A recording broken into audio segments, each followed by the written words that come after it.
Right now, these are 10 deep value stocks in 2024 that may beat the market based on strong fundamentals and being undervalued. In this video, we're covering the top 10 stocks from Toby Carlyle's Acquirers Fund, starting with number 10, Blackstone Minerals LP. Blackstone Minerals is a $3.4 billion company that trades in between its 52-week high and low.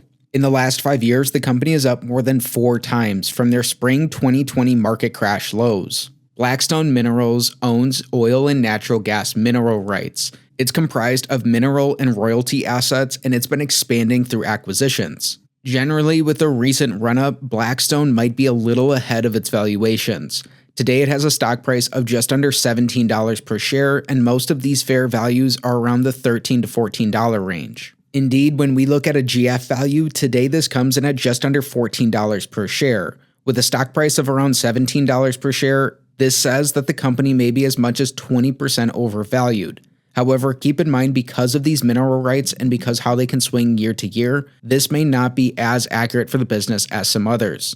Generally, since their stock crash in 2020, their stock has been on a tear, rebounding and generally trading up and to the right.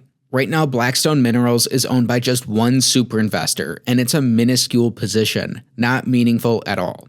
On average, these stocks trade at 9 times earnings, have strong cash from operations, good fundamentals, and have recently shown business momentum. They may not be buy and hold forever companies, but generally they still might be very good values. We'll review where each stock trades, see which investors own them, and try to figure out what they're worth. Remember, this isn't financial advice. It isn't a buy or sell recommendation of any security. Use common sense and do what's right for you. Now let's get back to our list and look at number 9. At number 9, we have Steel Dynamics. This is a $23.5 billion market cap company that trades at its 52-week highs. Steel Dynamics is a scrap-based mini-mill steel producer. Throughout its history, it's actually done quite well, although it has been cyclical at some times.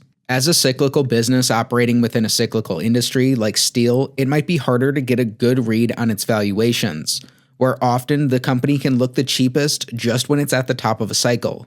The company looks like it's out ahead of where it's traded for in the past and its gram number and a DCF. However, it does trade under its projected free cash flow and its Peter Lynch value. But keep in mind that doesn't always account for these cyclical businesses. With some of that lack of predictability, today a GF value for the company comes in at $101 per share. That's $47 below their current stock price, meaning the stock may be overvalued by as much as 46%. If these last two companies were overvalued, why are they in this portfolio? A lot of this has to do with the run-up that these last two companies have seen recently and the adage of letting your winners run. Holding this as the market rebounded would have been quite profitable. No super investors own Steel Dynamics today, but the most recent holding was from Lee Ainsley of Maverick Capital. He bought into this company 3 separate times between 2017 and 2021, before fully exiting his position in the second quarter of 2021. ICL Group is the 8th company on our list. This is a $7 billion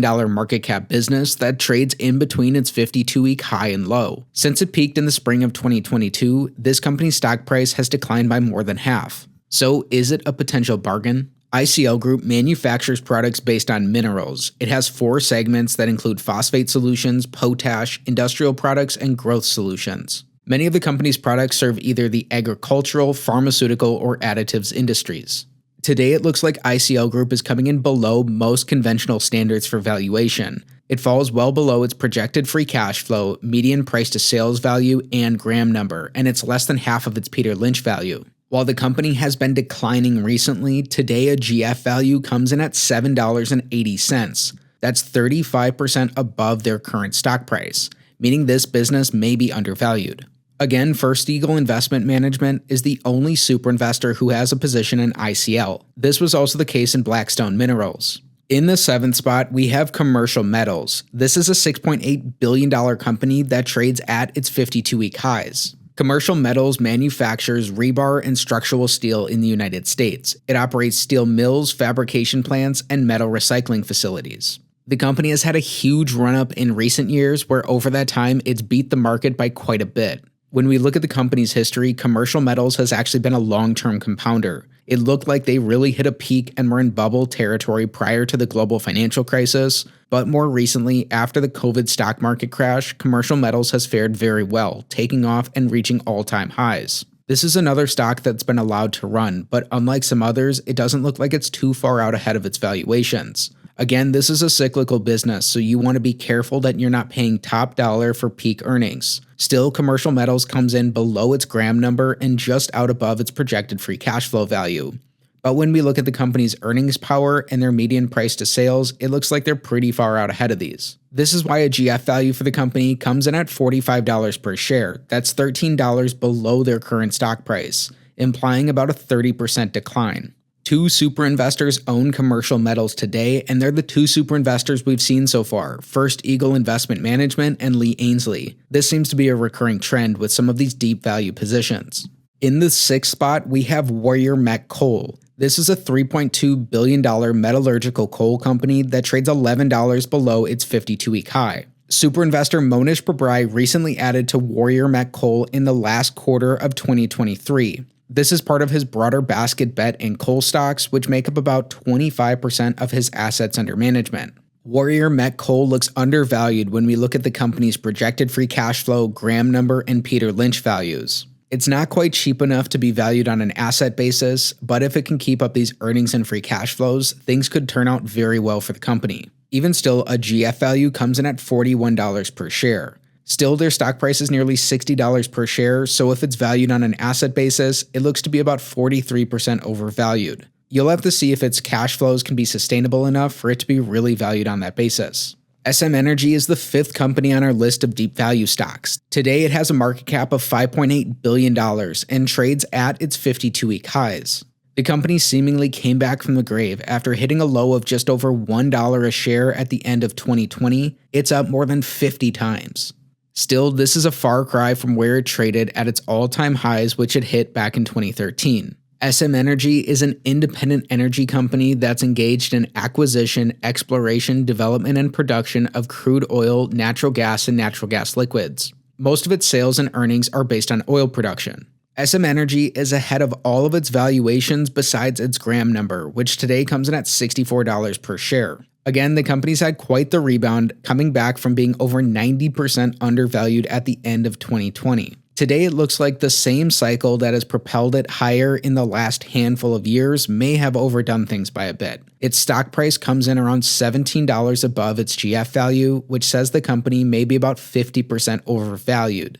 So SM Energy is something you'd want to watch out. So far, most of these companies have been relatively cyclical that we've looked at. First Eagle Investment is again the only super investor who owns SM Energy. It's not a meaningful position, but are we starting to see a pattern? At number 4 on our list, we have Virtu Financial. This is a $1.8 billion company that trades at its 52-week highs. This is while the company's down 40% from its local high of $37 in April of 2022. Virtu Financial is a market maker and liquidity provider for financial markets. It operates across cash, futures, and options markets that span equities, options, fixed income, currencies, and commodities. Since it got its start in the public markets in 2015, things have been a roller coaster ride for shareholders, with a fair share of ups and downs. Even still, Virtu looks like it's trading well below its earnings power and its projected free cash flows, but it's trading right at its Peter Lynch value and its GF value. A GF value comes in at $21 per share, and indeed with a recent run-up in its stock price of 30%, that's also its share price today. It looks like the company's almost exactly fairly valued according to this. While it's not owned by any super investors right now, Virtu Financial was owned by, you guessed it, Lee Ainsley, who exited the position in the third quarter of 2023. As we move into our top 3, you'll start to see some more familiar names. In the number 3 spot, we have Crocs. This is an $8.7 billion fashion company famous for its footwear. Crocs still trades $40 below its all-time high that it hit in 2021, but this company, as a public business since being listed in 2006, has seen its fair share of highs and lows. At one point during the global financial crisis, it traded as low as 94 cents per share, so investors almost got a 200 bagger if you would have timed this one exactly. Crocs has been pretty hyped in recent years, and I've covered the company in depth on the channel, which you can see here. This is another case of letting your winners run. Right now, the company only looks attractive compared to its Peter Lynch value. It's just a little bit ahead of its GF value, but it comes in a fair bit ahead of its projected free cash flows, its median price to sales ratio, and its earnings power. Since November of 2023, the company's share price is up more than 40%. Right now it trades at $139 per share, $9 above its GF value. While it's slightly above, fair value is a range, so it looks like Crocs is around fairly valued. Notice the trend line and how gradual it is for the company's fair value compared to how their stock has moved in the last 5 years alone. It's quite the difference. Here we're finally seeing different super investors with a position in the company. Crocs is owned by two super investors, Samantha McLemore and Bill Miller. Recently, both have added to it in the fourth quarter of 2023. With the company's run-up since then, if they've held on, they've made a lot of money out of Crocs. What do we have as the number 2 company on our list? It's CNX Resources. This is a $3.6 billion company that trades at its 52-week highs. CNX is a natural gas and midstream company that was split off from Consol Energy. The company does quite a bit of hedging, and it has the distinction of having William Thorndike on its board. He's the famous author of the book The Outsiders, about 8 CEOs who had superior capital allocation track records and returns for shareholders throughout their CEO tenureship. As the author of that book, he knows about great capital allocation, and that's probably what he's bringing as a director to this business. CNX is engaged in a lot of hedging, which can kind of distort its financials a bit, but the company looks to be trading around its tangible book value, its gram number, and it's a little below its projected free cash flows. The business transformed itself in recent years, but it's still subject to some decent swings in overall value. Generally, these should even out over time, but today it has a stock price of $24 per share and a GF value comes in at $13 per share, meaning it may be overvalued by as much as 82%. Keep in mind that hedging the company does, which will make you want to go deeper into the company's financials. This again though is another company that's been allowed to run, and that's why it makes up such a big position in the portfolio. 2 super investors own CNX Resources today. No surprise again, it's First Eagle Investment Management with just a minuscule position, but coming in with the biggest super investor position we've seen so far, Mason Hawkins has 5.7% of his portfolio in CNX. He's held this company for a while, and since buying in all the way back in 2012, he's down quite a bit on his position. This has fallen by about half for him. Now, are you ready for the big reveal? At the number 1 spot, the big company of them all, we have Encore Wire. It's a $4.5 billion business that trades $5 below its 52-week highs.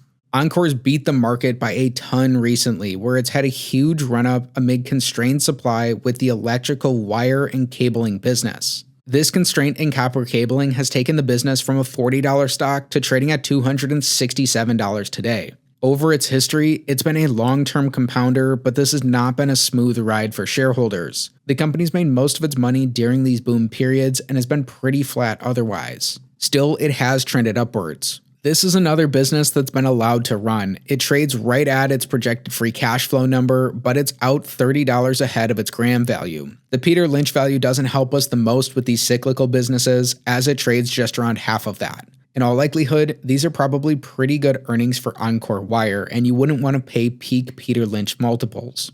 Otherwise, the company's out ahead of its asset value and where it's traded for in the past. This could still be an interesting business to look at, but it's had a pretty steep run-up in the past handful of years alone. Today, its GF value comes in at $170 per share, which is nearly $90 below its current stock price. This says the company has around 55% to fall. Encore Wire is owned by 2 super investors, Bill Miller, who we saw also invested in Crocs, and First Eagle Investment Management, a very small position from them, similar to the sizing of most of these other companies we've seen their investments in. Both these super investors added to the position in the most recent quarter. What are your thoughts on the Acquirers Fund deep value stocks that we've looked at today? Share a stock from this list you'd want to see an in-depth analysis of. If you want to learn about more opportunities in the market, watch this next video.